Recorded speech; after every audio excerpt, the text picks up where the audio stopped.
Hey everybody, welcome to Draw Sessions. So today we are going to talk about how to start freelancing as a total beginner. You've never done it before, you don't know where to look for clients, you don't know anything. I'm here to help you. I'm going to use my 10 years of experience that I've had both being a full-time freelancer and also working for AAA game studios and film. And this doesn't just pertain to people who can draw and paint. Maybe some of you listening out there are trying to freelance in another niche, for example, fashion, consulting, whatever the case. There are psychological factors that we need to consider, and I'm going to talk about here briefly so that you can be more comfortable in this pursuit of being a freelancer, because it is incredibly rewarding. It is fun. It's freeing, but it also does come with its challenges. All right, so let's jump into it. First thing first, before anything, sit down and ask yourself, what is your passion? What are you good at? You have to find your niche. And can you create this thing or this subject all day, every day? Because I'm going to break it to you folks. There's a difference between a 9-to-5 job and a freelancing job. There's no such thing as 9-to-5 freelancing. Nope. The reason is because when you're a freelancer, your client base is more wide open.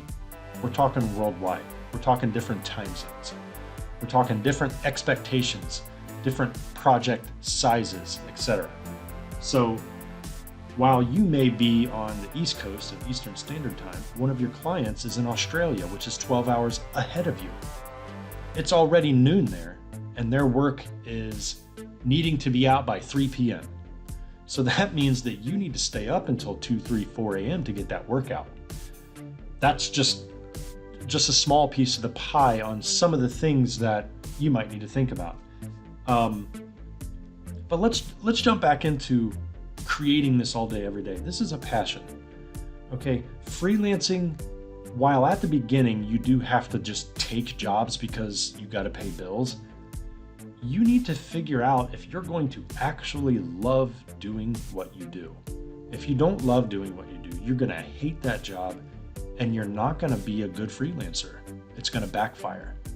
There's a leap of faith that you take, especially if you quit a full-time 9-to-5 well-paying job to be a freelancer. Okay, just like people that quit 9-to-5 corporate jobs and all of a sudden YouTube is their full-time income. That's a big leap. So find your niche, and can you create this all day, every day? If you have fun doing this, sky's the limit for you, my friend. Now, let's dig a little deeper.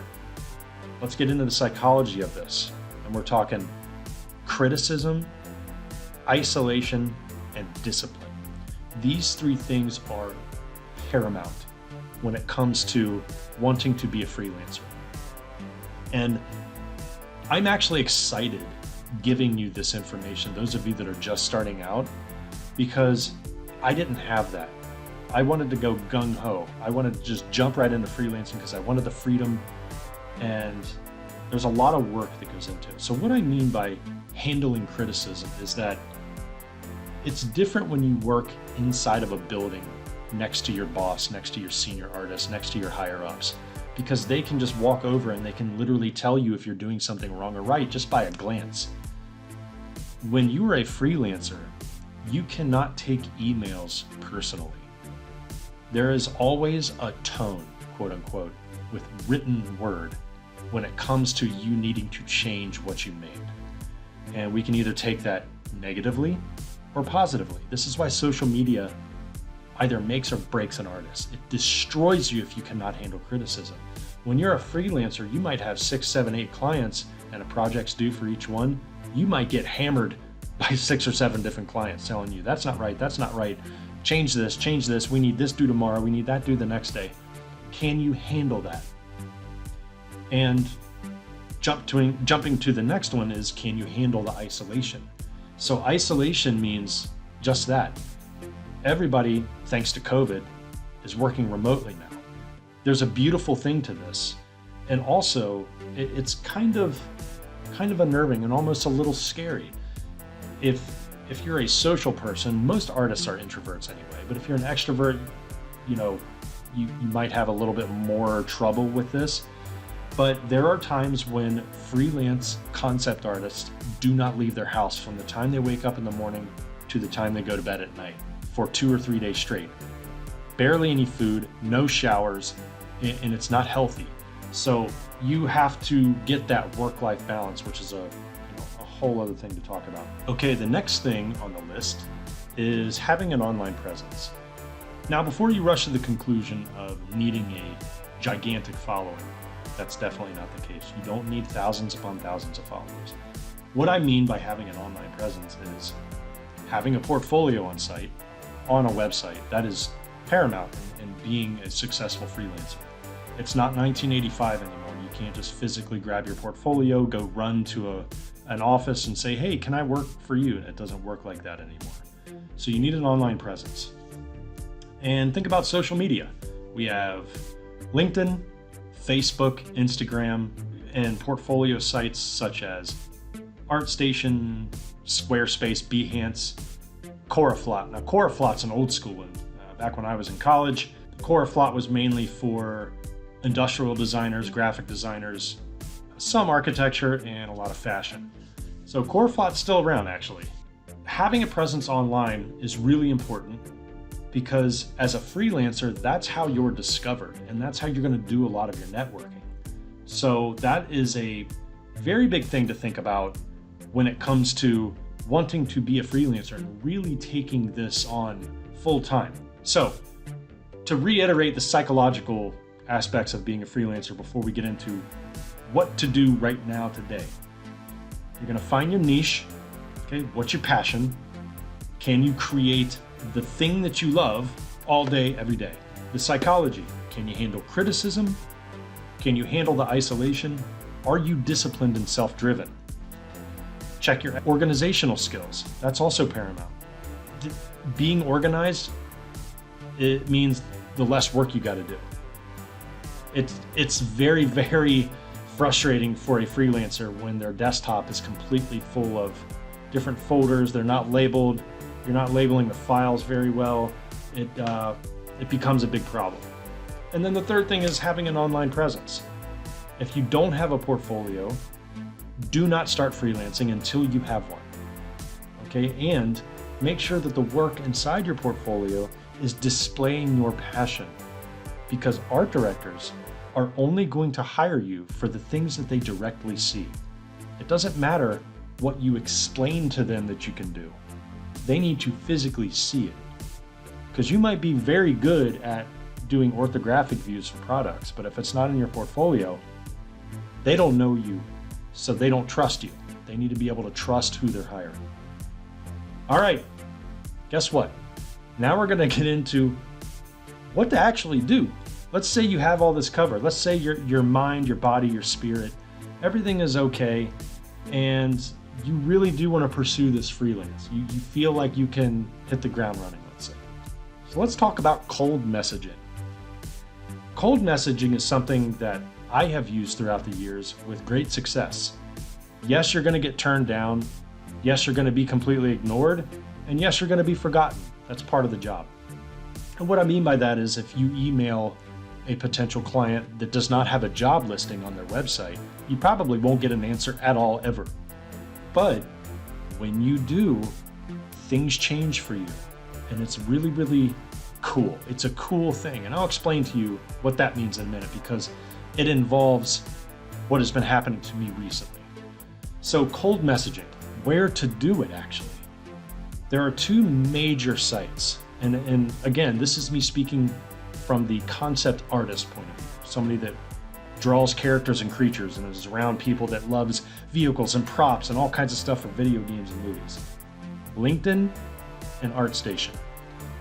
Those two sites, I have gotten 98% of all of my jobs from there over the past 10 years, both full-time in-house, freelance, contract gigs, and even I've been able to network with some pretty big, well-known artists that I have looked up to for years simply because I just showed my stuff.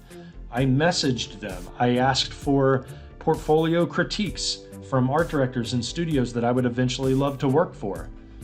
So on LinkedIn, the reason LinkedIn I put above ArtStation is because LinkedIn has the people in there that you would need to talk to anyway in order to get a job. So what that means is on ArtStation, you have recruiters, you have senior artists, and you have art directors. Those are the big three that are perusing that site for new artists to come work for them, new, engineers, coders, etc. Maybe those, but they have to have artwork for the most part.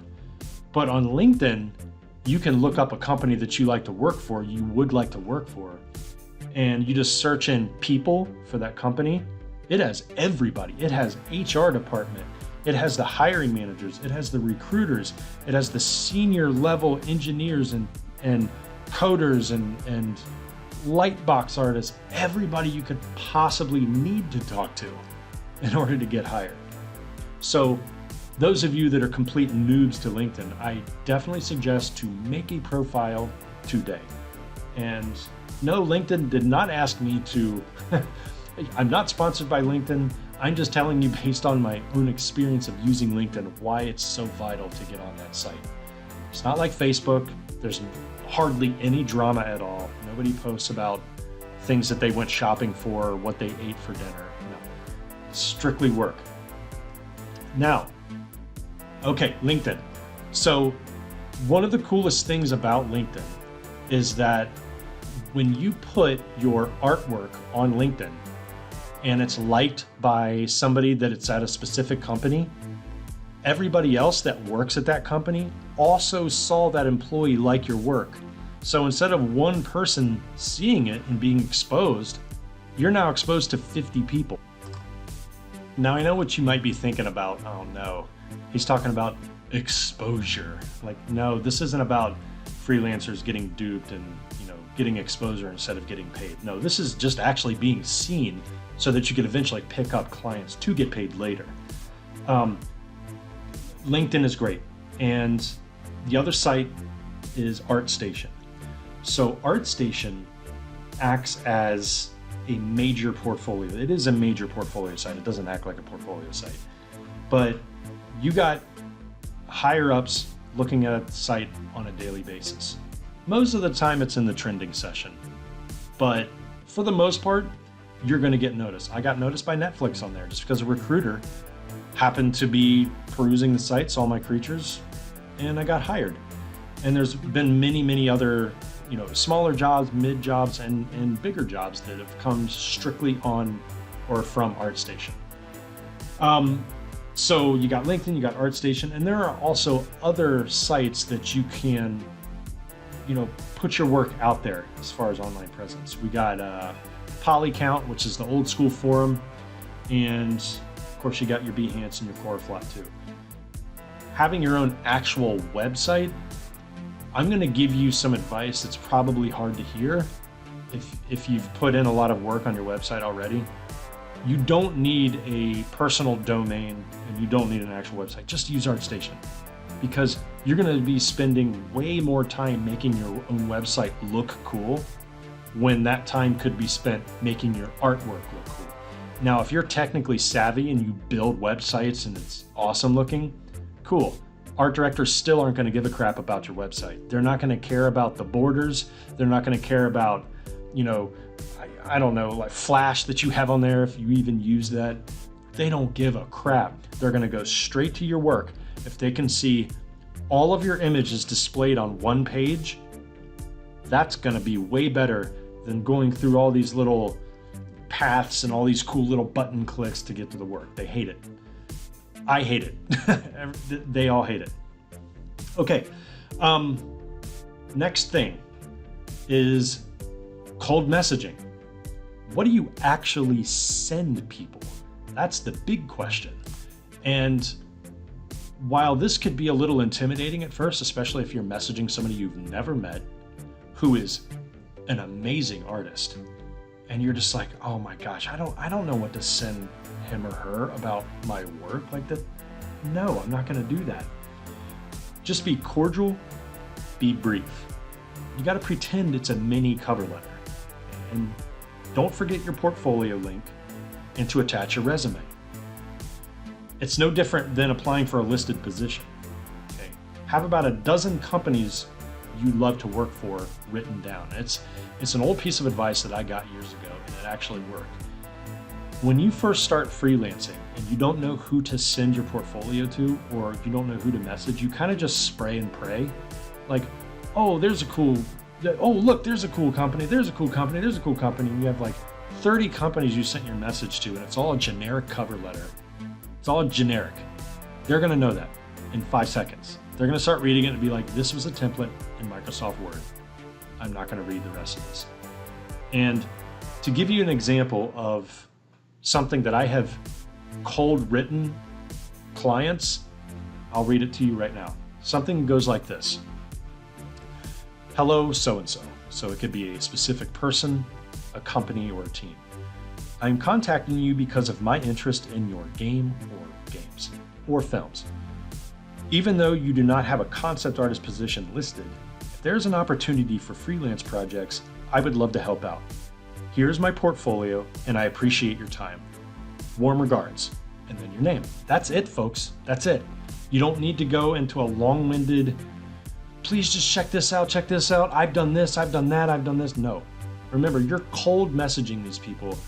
It has to be even more brief than a cover letter, because again, a position that you may want is not listed. And if they don't have a generalist application to file away for maybe later artwork they need for you, then it's completely up to your written ability. Okay? Check your spelling, read it to a couple people, read it out loud to yourself so that it sounds good. Please spell things correctly. And you also want to address the names correctly. I have made this mistake where I have written to an art director that is clearly displayed, like the name and the spelling is clearly displayed on the website, and I misspelled it. It's kind of embarrassing because then you want to reply to what you sent to correct the spelling. Okay, most of the time they don't care. They kind of get a good laugh about it, especially if it's a name that's easily misspelled. So you really have to double check that. The next thing I want to talk about is after you message these art directors, these hiring managers, who by the way are usually the same people. Hiring managers are the art directors. They don't have a hiring manager as an actual position. Okay, if it's not the recruiter, then it's literally the art director or like, I don't know, an engineer, like a head engineer, head person. You gotta be patient. Being patient is key, not only in this industry, but especially being a freelancer. You are not going to get an answer right away. If you get upset because people don't text you soon, you got problems when it comes to wanting to freelance. You gotta be patient. Art directors are incredibly busy. It may take days or even weeks. I have messaged clients who I have not heard from in 3 months. And then 3 months later, the message is, oh man, thank you for contacting me. I would love to work with you. Here, let me set you up with our HR department so they can have you fill out the W-9s and the taxes and everything worked. I just waited 3 months. Now, let me tell you something. Those of you that are starting out and you're desperate for money, there's going to come a time when you look at a job posting and there's a rate given and you have to take it. Okay? Sometimes being a freelancer, especially when you start out before becoming established, you're going to take everything because it's money, right? You got bills to pay. But as you start to become established, which takes, and I'm going to be 100% transparent with all of you, it's going to take roughly 5 to 10 years to become truly established so you can live comfortably on freelance and make a good living. Okay? Yes, you can do it in less than 5. If you're really good at what you do, you can become a full-time freelancer in 1 month, 2 months. I'm just saying in general, especially if you just start out and maybe your drawing skills, your painting skills aren't up to par yet, and you know that. It's going to take a little bit of tweaking. A lot of times when you send messages to indie studios, a lot of the artists there are also learning a lot. They're juniors, they're either in school or fresh out of school, so you can learn with them. We're all learning. It doesn't matter if we've been sketching and painting for 25, 30 years or 3 weeks. Okay, we're always learning something. Again, you have to be patient. Art directors are incredibly busy. And the next thing that you need to do is you need to figure out your pricing before anything else. So I made a video about that. Please check out how to price your work correctly. If you have that figured out, your pricing, how to negotiate your rates, etc., you're going to feel so much better when you actually start cold contacting, because you know exactly what you want. And art directors, hiring managers, recruiters, whoever you're going to talk to, they know that. Now let's package everything together so that it can help prepare you for being a freelance artist. You're going to find your niche. You're going to think about the psychological aspects of being a freelancer. Working alone, with the isolation, you've got your criticism that you have to deal with, and asking yourself if you're disciplined and self-driven. And you have to be disciplined and self-driven because you are your own business. Online presence, and then working on cold messaging.